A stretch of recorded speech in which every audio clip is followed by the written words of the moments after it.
नमस्कार दोस्तों, स्वागत है आपका हमारे चैनल भक्ति विद वैष्णवी में। आज मैं आपको बताने जा रही हूँ रावण और राजा दशरथ के बीच हुए युद्ध से जुड़ी पौराणिक कथा के बारे में, जिसके बारे में आप सभी ने बहुत कम सुना या पढ़ा होगा। इस कथा का वर्णन हिंदुओं के पवित्र ग्रंथ रामायण में मिलता है। चलिए जाने पूरी कहानी।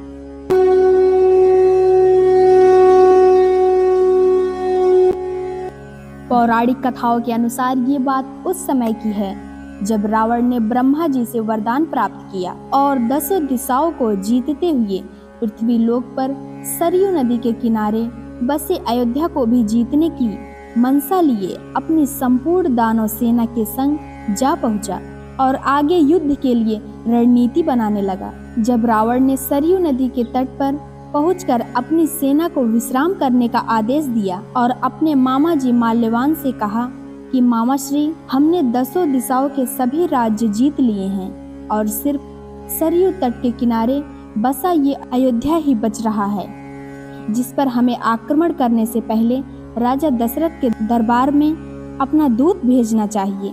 यह सुनकर माल्यवान ने रावण से कहा कि हे लंकेश, दूत भेजने की क्या जरूरत है? राजा दशरथ तो आपसे बलवान भी नहीं हैं। यह सुनकर रावण ने अपने मामा जी को उत्तर देते हुए कहा, मामा श्री, यह मत भूलिए कि किसी राज्य पर आक्रमण करने से पहले दूत भेजना हमारा रिवाज है, जिसका हमें हर हाल में पालन करना चाहिए। रावण की बात सुनकर उसके मामा जी ने कहा कि जैसे आपकी इच्छा। मेरे विचार से इस काम के लिए आपको मेरे भ्राता मारीच को दशरथ की राजसभा में भेजना चाहिए।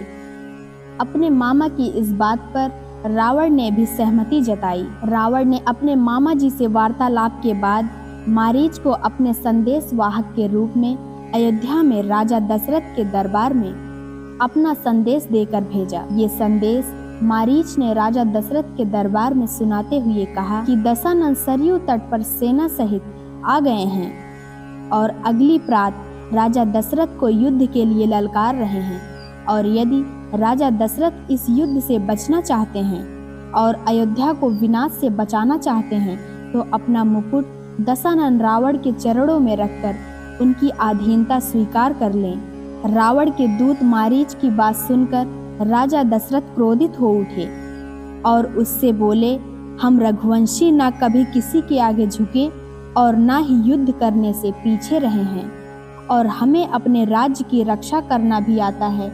इसीलिए तुम जाओ और दशानन से कहो कि वो अगले दिन युद्ध के लिए तैयार रहे। राजा दशरथ अब उनसे युद्ध क्षेत्र में ही मिलेगा। राजा दशरथ के जवाब को सुनकर मारीच रावण के पास लौट आया और उसको सारी बात बताई, जिसके बाद दोनों ही फौज समेत अगले दिन युद्ध क्षेत्र में एक दूसरे के आमने सामने आ गए।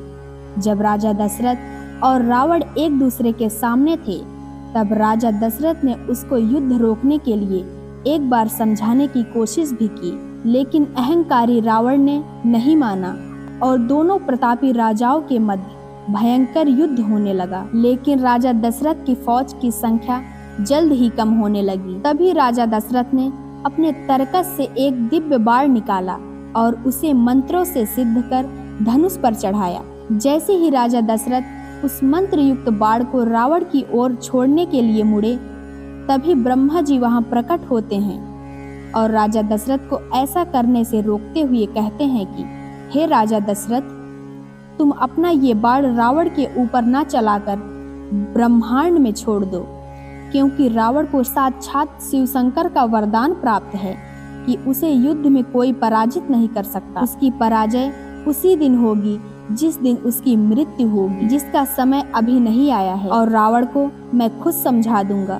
राजा दशरथ ने ब्रह्मदेव के आदेश का मान रखते हुए वही करा जो उन्होंने उनसे कहा। इसके बाद ब्रह्मदेव ने रावण को समझाते हुए कहा कि वो और राजा दशरथ दोनों ही अवध्य हैं। यदि दशानन पर महादेव का वरदान है तो राजा दशरथ का तुड़ीर भी दिव्य शक्तियों से भरा हुआ है, और ये राज्य तो वो बिना युद्ध करे ही जीत लेगा, क्योंकि दशरथ अब वृद्धावस्था में है और ना ही दशरथ की कोई संतान है, और दशरथ के ना होने के बाद यह राज्य रावण का हो जाएगा। तो अंत में रावण और राजा दशरथ के बीच हुआ युद्ध ब्रह्मदेव के हस्तक्षेप के कारण बिना किसी परिणाम के खत्म हो गया।